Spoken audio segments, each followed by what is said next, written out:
Assalamualaikum warahmatullahi wabarakatuh.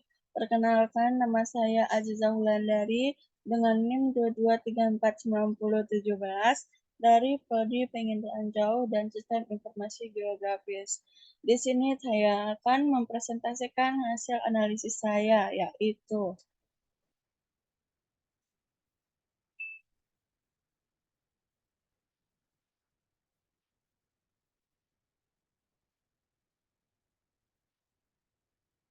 cuaca ekstrim. Berawal dari pembentukan awan yang berawal dari proses penguapan yang ada di permukaan bumi, penguapan dari air laut dan dedaunan atau bisa disebut transportasi adalah penyumbang utama suplai uap air di atmosfer.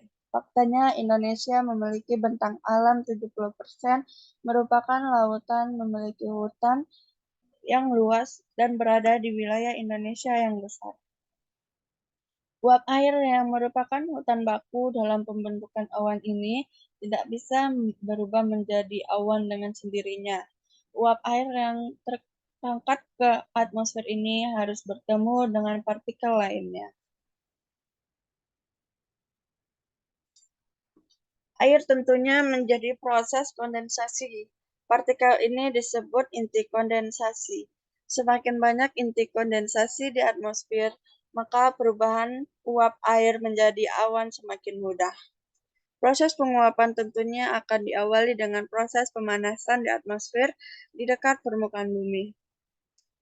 Kondisi ini menyebabkan energi panas hasil penguapan cenderung terkonsentrasi pada area yang lebih sempit seperti di daratan.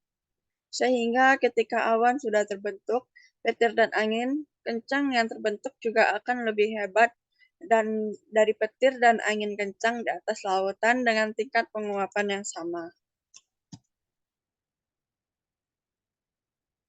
Perbedaan kondisi cuaca antara daratan dan lautan.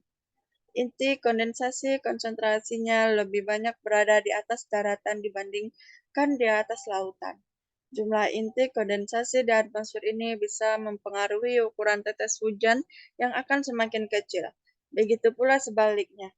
Itulah kenapa tetes hujan di daratan ukuran lebih kecil daripada lautan. Daratan lebih optimal dalam proses pemanasan atmosfer di dekat permukaan bumi, karena permukaan cenderung beragam atau tidak homogen, maka proses pengangkatan massa udara akan terjadi pada area yang lebih sempit dibandingkan lautan. Seperti yang telah dijelaskan di materi pertama, kondisi ini menyebabkan energi panas laten, hasil penguapan akan cenderung terkonsentrasi pada area yang lebih sempit juga. Sehingga ketika awan sudah terbentuk petir dan angin kencang yang terbentuk juga dengan tingkat penguapan yang sama. Terjadinya fenomena angin barat dan angin laut. Angin darat di laut ini menyebabkan wilayah pesisir memiliki pola hujan yang bervariasi terhadap waktu satu hari. Pembentukan awan hujan akibat angin darat laut ini terjadi pada sore hari dan dini hari karena pada kedua waktu tersebut proses transisi angin darat menjadi angin laut dan begitu juga sebaliknya.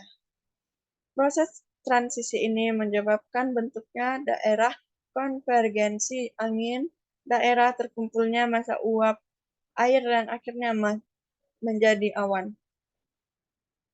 Awan hujan dengan energi yang lebih besar relatif lebih mudah terbentuk di atas daratan.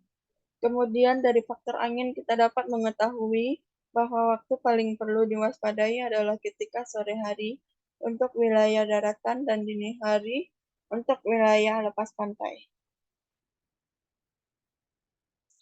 Kerentanan mana yang lebih tinggi antara petani dan nelayan akibat cuaca iklim ekstrim?